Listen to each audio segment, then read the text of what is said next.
One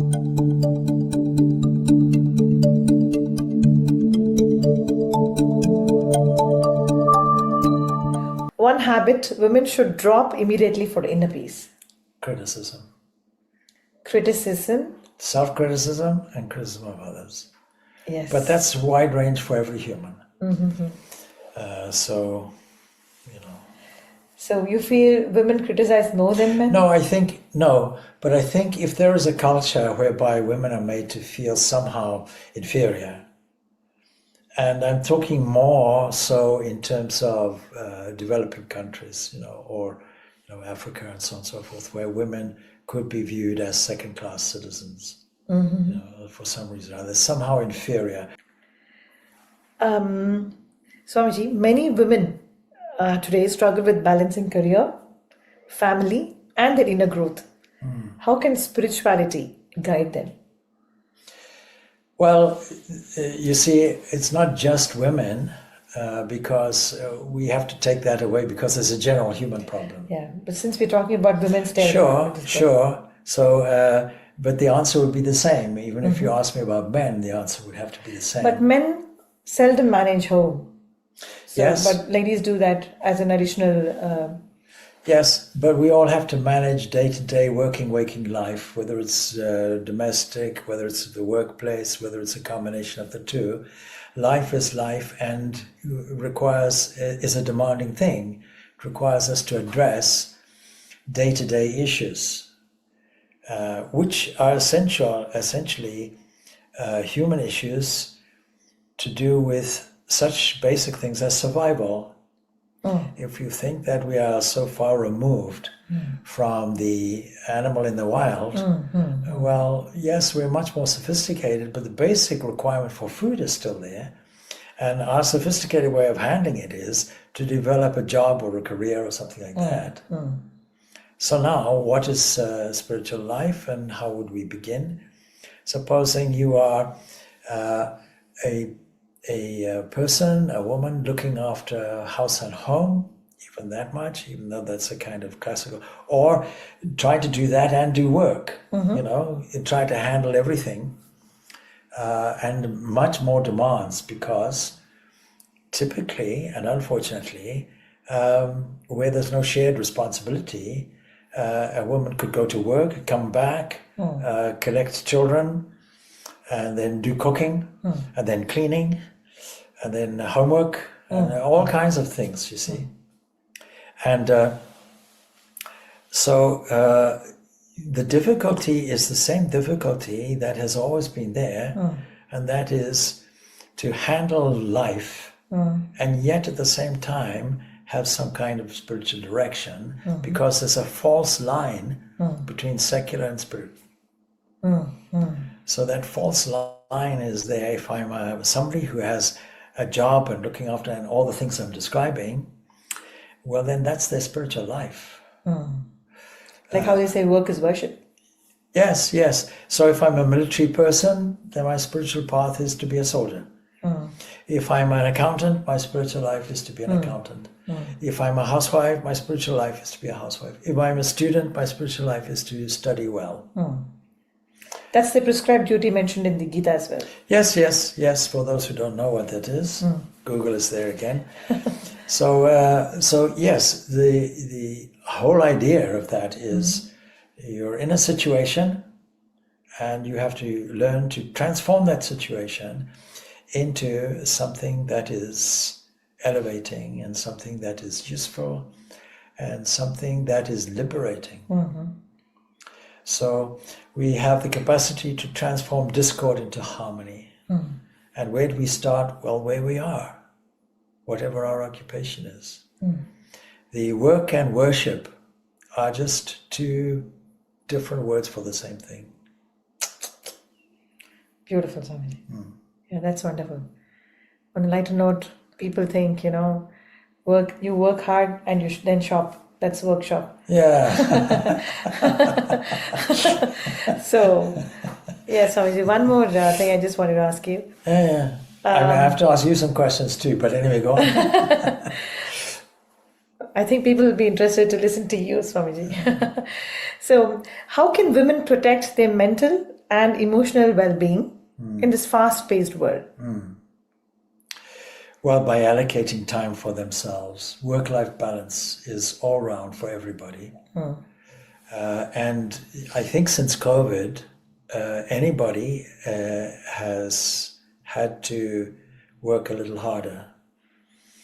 I know in business life, if you ask people involved in that, they'll say that the alternative to not working longer hours would be to have no job.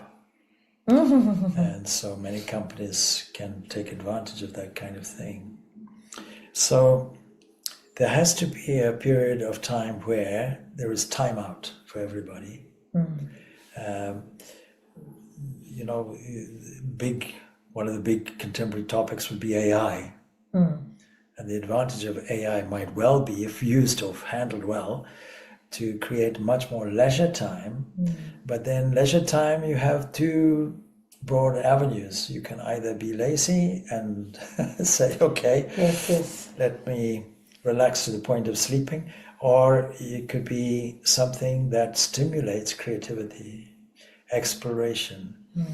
And what we call spiritual life is exploration, really, of what is the deepest level below the surface. When you talk about all this busyness in life, we're simply talking about the surface, comparable to the surface of an ocean. But deeper down, it's all calm and quiet and peaceful. It's the ocean. And there's only one ocean and many, many waves. So getting to that unity, we all need time to get to that unity. That means then that there has to be time for sitting quietly and meditating, whatever that means to you, and or worshipping, whatever that means to you. If you don't believe in God, it's okay, just the sitting for meditation. And then there has to be time whereby we take the raw material of the day, whatever it is, and learn to take that as raw material to transform into harmony, in harmony of mind. And so it's a bit like a rose flower, beautiful and fragrant, but its raw material is compost. Okay. So we have to take all the compost So you of mean life. say you have to get to the source. Is that what you're saying? Yes, that would be the source, you see, because we are not purely psychophysical. This reminds me of your oaths that you normally talk about. Yeah. For those who don't know, you see, how to have an outlook whereby we're not highlighting the negative all the time. We have to highlight the positive, because whatever we highlight or whatever we're used to or whatever we repeat habitually goes into a kind of library called the unconscious mind. And that becomes the habit level. So if we're habitually depressed, then our nature will be one of depression. So all of us will experience from time to time elements of depression or elements of negativity and so on. And the art of guiding thought really is to use the time that comes in units, like trains arriving, you know, and then to see, okay, what is the content of it? And is it good for us? And if we decide it's not good for us, then we can see that the next second or the next second or the next minute is available.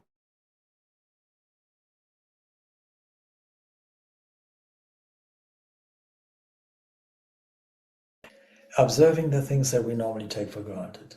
A blade of grass is not just a casual thing which is green and we bypass it.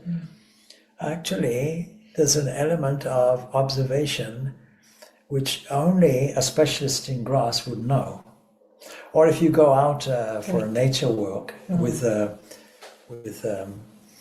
person keen on bird watching, and the bird watcher will say, "Oh, did you hear that? That's," and he'll identify the bird. Right. Yes. But you have no idea about birds, and you didn't even hear it. And so you have to have the same kind of keen observation of a specialist like that, because that gives you an element of deeper appreciation. And appreciation gives you a kind of internal feeling of gratitude, thankfulness. So to observe, to appreciate, and give thanks. And the more we do that, the more we're able to reform and elevate the habit level. And all systems which are designed for this, what we might call self-discovery, whether we call it religion or otherwise, religion to us is realization of the fundamental truth of who we are. And so if that's the case, what does it depend on? How will we get that? We'll get that by removing all the obstacle areas for us. Doubt, fear, temptation. Yes. Temptation meaning I see something, I take it at face value, and I feel there's a gap in me that can be filled from outside, and it doesn't fill me, so I do it again. And that's a repeated thing, and I get into the habit of doing that. At its extreme, it's called addiction. So how do you solve addiction? By creating a counter-addiction. And so different systems have a different way of doing that. We won't go into that, but different systems have a different way of doing it, and all are correct. So it's a bit like you have to reform the unconscious area, and you cannot do directly, you have to do it through the conscious mind, through your daily experience. So for some people, washing dishes is an arduous task. For others, it's a delightful occupation, using energy which is not really technically theirs, okay? Yeah. At its most basic, we're all running on solar energy. It's nothing to do with us, really. Without the sun, we don't have anything. So, and yet we've become entitled generously to believe that it is our personal energy, and nobody's out. We create a kind of border around us, and say, that's mine. That's my territory. I'm tired. Nobody else is tired. See? Yeah. So that kind of thing. Yeah. So I don't know what was your question, but anyway, there it is. Okay. Yes, Swamiji. We should try and finish off shortly, probably, Yes, Swamiji. because time is running out now. What is one inequality women should trust more in themselves? Yes, in their womanhood. Okay, can you elaborate on that, Swamiji? No, you're a woman, you elaborate. You mean the inner instinct that women normally have? Is that the one you're referring to? Or I mean that if you ask a man, maybe they would answer manhood. And what does that mean? That means there are qualities traditionally associated with men, such as physical strength, for example. In this day of ultra equality, then that could be contested, of course. But because women have a different kind of strength, not necessarily inherently a physical strength, but there's no man that has even physical, there's no man that has the physical fortitude to give birth that I know of. Most men that I would speak to don't really want to go through childbirth. all the menstrual pain. Or the menstrual pain, good example, or any of those kinds of things. True. And not only that, but also the change of life, where hormonal changes take place, and that means we have to cope with different moods. Mood swings, See, now there might be an argument to say, well, men are going through something similar, change of life, but I don't know if that's really well established. But certainly women are going through the menopause. Yeah. Is a very... There's men in menopause as well. Yeah. Well, for men, it's all on pause, So that's it. So there is a great inner strength that women have, which men don't have in that same way, and I don't think we can dispute that really. So to assert the value of who you are, whatever you are, and use that, make it useful, because it's there for a reason. It's there to be used. We have to get used to the idea that what we call body and mind is, and the combination that we call a person, is actually not an identity, it's an instrumentality. We have an instrument called the body, we have an instrument called the mind. As soon as we understand that, a lot of problems get solved. Yeah. Swamiji, Last one one, habit is it? is Yes. the last one probably. Yeah. One habit women should drop immediately for inner peace. Criticism. Criticism. Self-criticism and criticism of others. Yes. But that's wide range for every human. So, you know. So you feel women criticize more than men? No, but I think if there is a culture whereby women are made to feel somehow inferior, and I'm talking more so in terms of developing countries, or Africa and so on and so forth, where women could be viewed as second-class citizens, for some reason or other, somehow inferior. There are historical cultures like that. So if that is the case, then they have to counter that with the self-confidence of who they are and their womanly qualities. I come back to that. And so self-criticism is also criticism. Of course, it's not good to criticize others, but the counter... Is that why there is a constant, even in these days, we have a conflict between the mother-in-law and the daughter-in-law? Yeah, Is it it should be because mother-in-law of- instead. Mother-in-law, yes. Oh, beautiful. Yes, Swamiji. Yeah, that's nice. That's a nice perspective to see that. Every mother should become, mother. Should be mother-in-love That's it. always. Yeah. But that's beautiful. But the basis for all of that is because when we use the term love, it's a vacillating thing. It's and the term love is applied variedly across the board to anything. Somebody says, "I love chocolate." Oh, okay, are you in love with chocolate? No, that's not what I mean. So we use this term quite loosely and generally. So love really, and this has been put by Swami Vivekananda beautifully. He says, see, love is a triangulated thing. It has three dimensions, as it were, or three aspects. That it has no fear, no rival, and no reward. And if we had applied that, then we've got what we really call love. Genetic love is an easy thing. Everybody loves their children and so on and so forth. In fact, everybody who has a child, the child is super special, super intelligent, over and above any other child. But to have that generosity of spirit for all children, see, otherwise that kind of restricted kind of love is no better really than any other animal protecting their area and protecting their own loved ones and so on at all costs. That's a motherly instinct too, to protect the young at all costs. Yes. You find very rarely do we find any species, I can't even think offhand of one, where a mother doesn't protect its children or its offspring. Fish protect their eggs, turtles protect their eggs, gorillas will fight you to the death to protect their young and so on. It's just how it is. But to have a love which embraces the whole of humanity is something special. And we have the capacity to do that. Historically, we've seen it.